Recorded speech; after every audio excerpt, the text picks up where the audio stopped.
C'est quoi la musique de la carte au trésor? Je sais pas, mais on peut faire...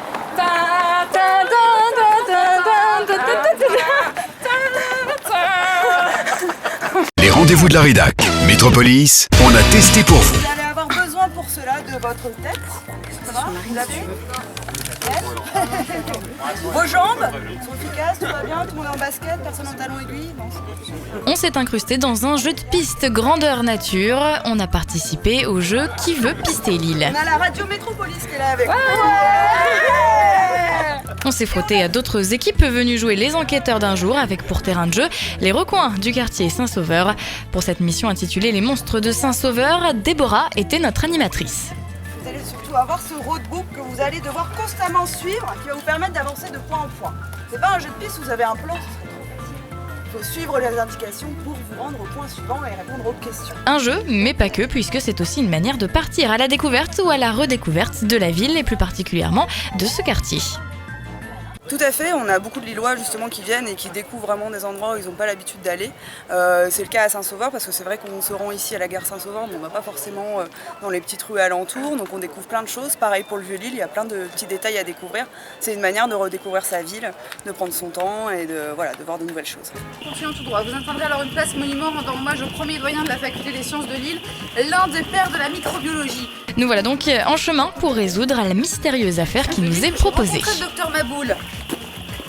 Métropolis ensemble, le goût d'aller Plus loin! Et c'est bien connu, avec un cri de guerre, ça marche mieux. Ouais, si on boussole. Avec le petit équipement, les énigmes à résoudre et les indices à dénicher, on est très vite pris au jeu.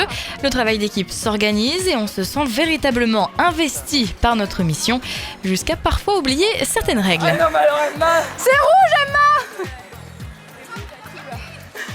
Ce jeu de piste, c'est aussi l'occasion d'apprendre des détails sur l'histoire de la ville ou encore de découvrir des recoins qu'on ne connaissait pas forcément.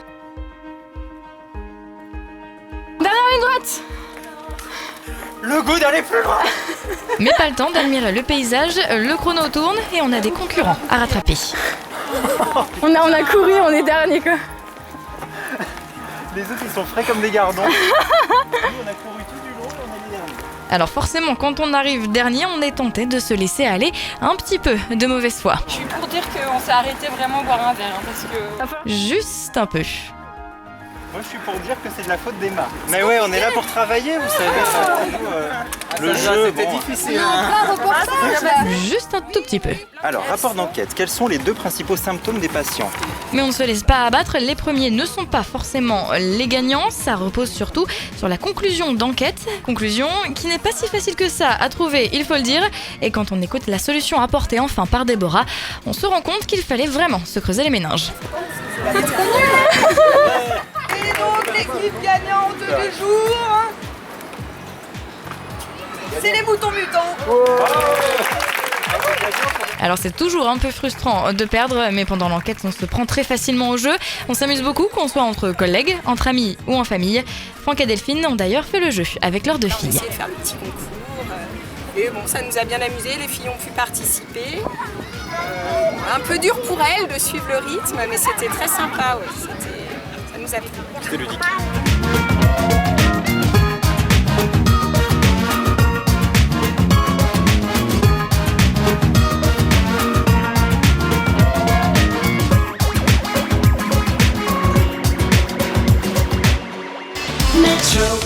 C'est Métropolis.